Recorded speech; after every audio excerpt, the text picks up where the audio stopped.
What up, people? It's your boy Chig from Gooner Eagle Eye coming to you again with another review of the Arsenal game, this time versus Crystal Palace at the Emirates Stadium. First things first, Happy New Year to you guys. I hope you had a good one. And you're not too worse for wear, though you probably are. Look at it this way, it's a bank holiday tomorrow, so you got an extra day to recover. And I'll tell you what, if there's anything that would wake you up today, it was the goal that we scored from Olivier Giroud. Where the fuck did that come from? First things first, I make my condolences to Stel. I know he was a very proud United fan, as was my boy Kenzo. Watching the game, I know they were very proud United fans as they saw Mkhitaryan saw that offside, albeit spectacular, Scorpion kick goal. And they probably thought, goal of the season, sewn up, do not care about it if it was offside. That's it, it's done.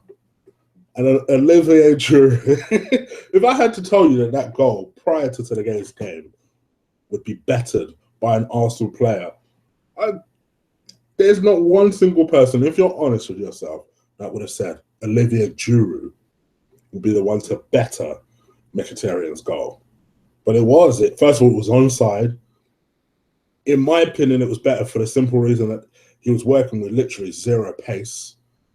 It was further out, and wow, the goalkeeper had no chance, literally no chance of saving it. It was a wonderful, spectacular thing to watch, and kudos to Giroud. That's where my positives, I must stress, lie with Giroud. Giroud is one of them people who will generally have a quiet game and then will do something spectacular like that. Now, I had to get that out of the way because those are the good things. In terms of Giroud's rest of the game, I saw DT say it on Arsenal Fan TV, and I completely agree. When I was watching the game, I even remember turning and just saying out loud, you know what? I still prefer Alexis up front. He just gives you more up front. The problem with Giroud is that he's so ponderous on the ball, and he doesn't have any other attributes other than to be strong, to hold it up, to header the ball.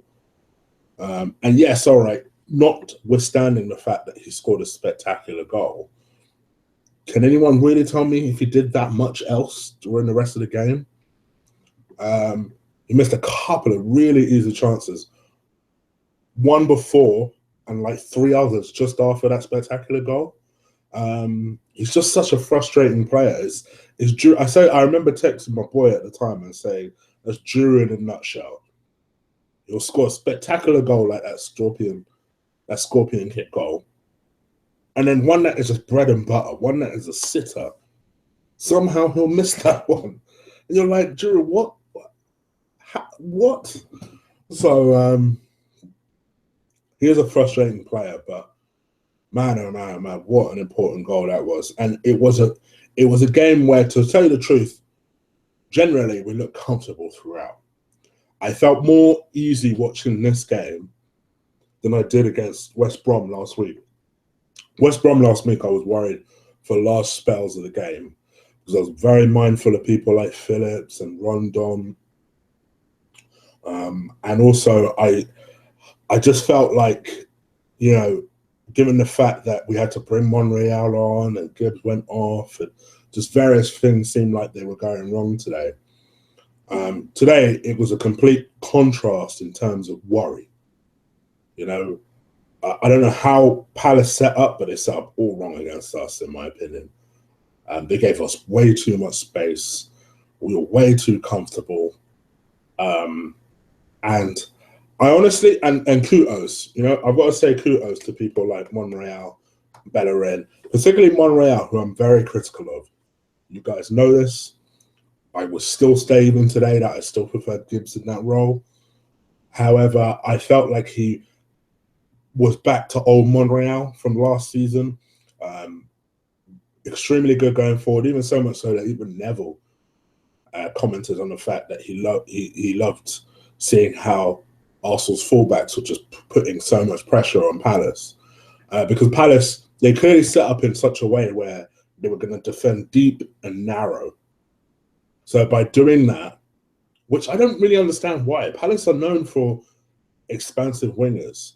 So I have no idea why they're set up that way. But I guess they felt that because Arsenal tend to play through the middle a lot, the best way of doing it is to try and just stay deep and defend narrow. It's a tactic that does work, but I just think with Palace's attributes, I'm a bit surprised that they went that way. By doing that, it just allowed people like Bellerin and Monreal to just push up. And it generally, when you allow our fullbacks to push up on you, you're going to be in trouble most of the time.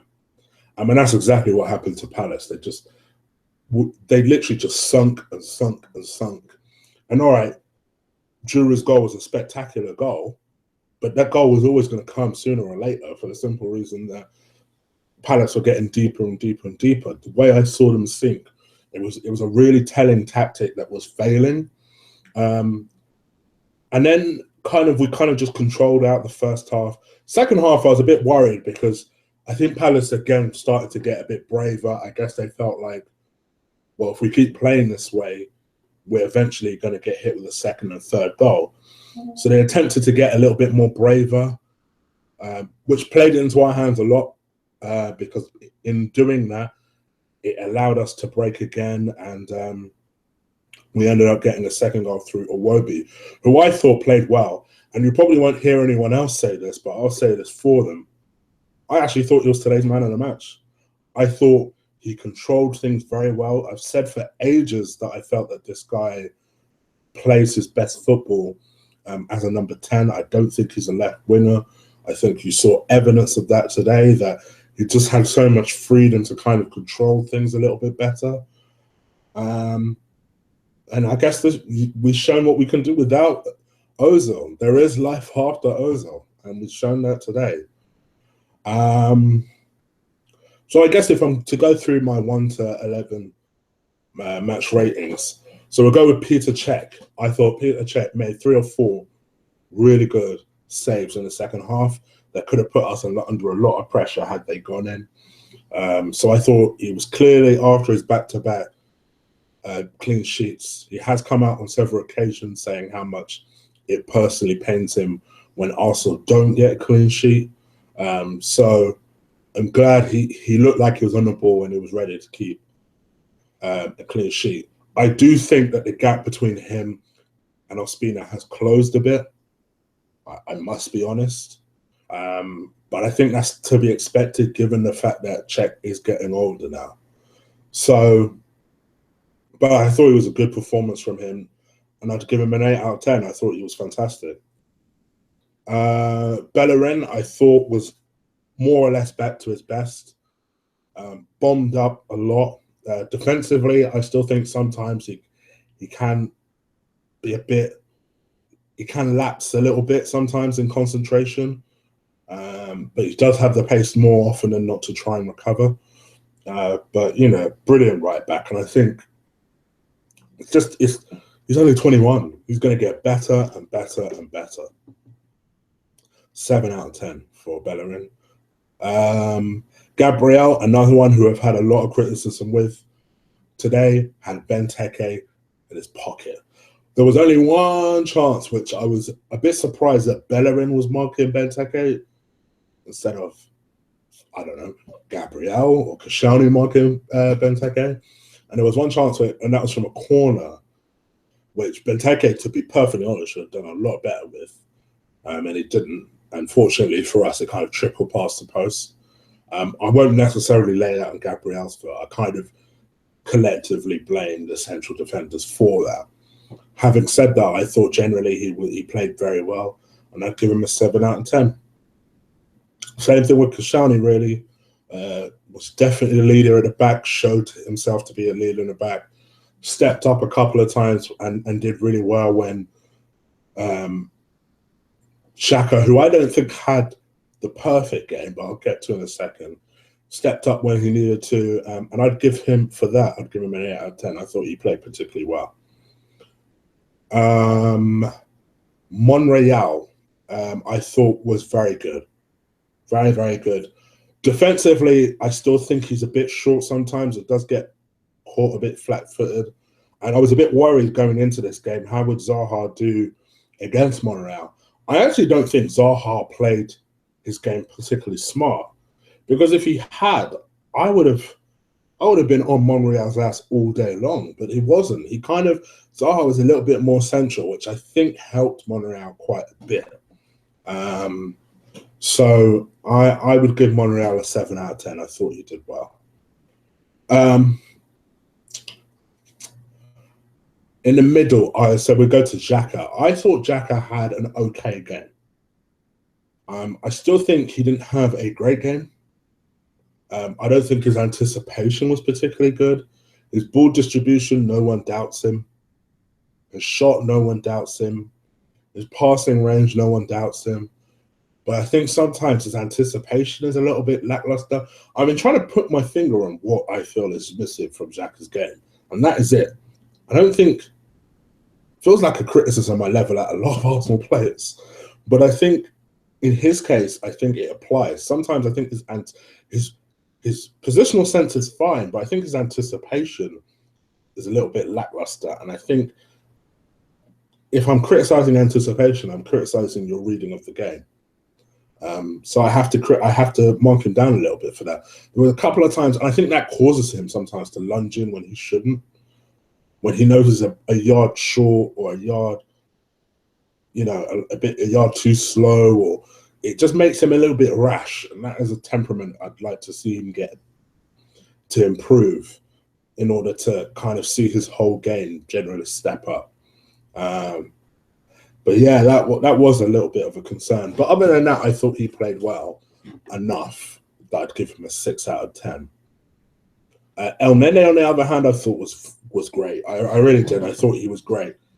His passing is so much better than Coquelin's, even though I think Coquelin physically is better than El Nene.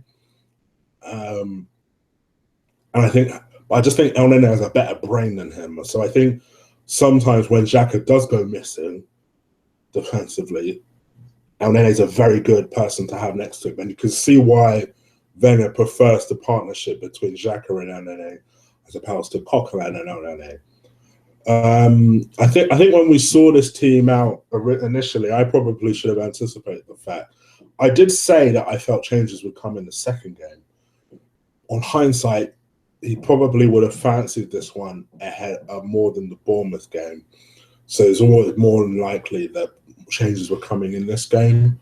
And I should have known that Coquelin would be the one sacrificed. I felt Coquelin would be sacrificed, funny enough, in the next game.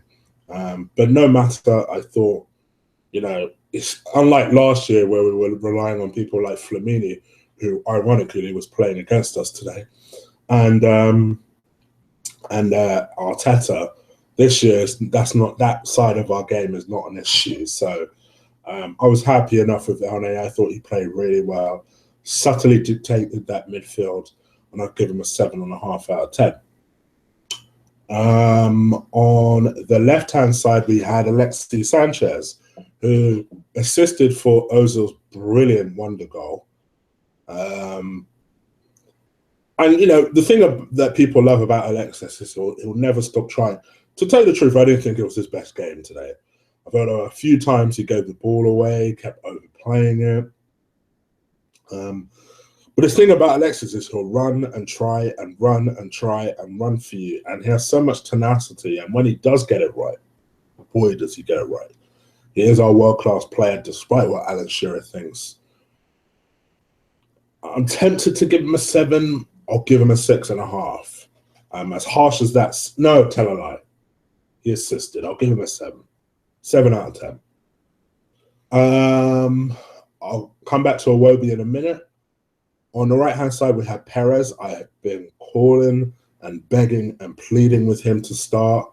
So I'm guessing you guys will want to find out how I thought he played. I'll be honest. I thought he did okay. I thought he started the first half particularly well.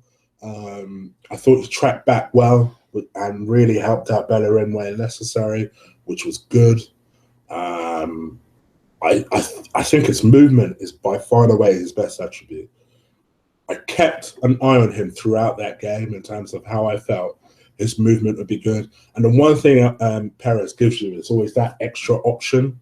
I think he's a far more intelligent mover on the ball than Theo.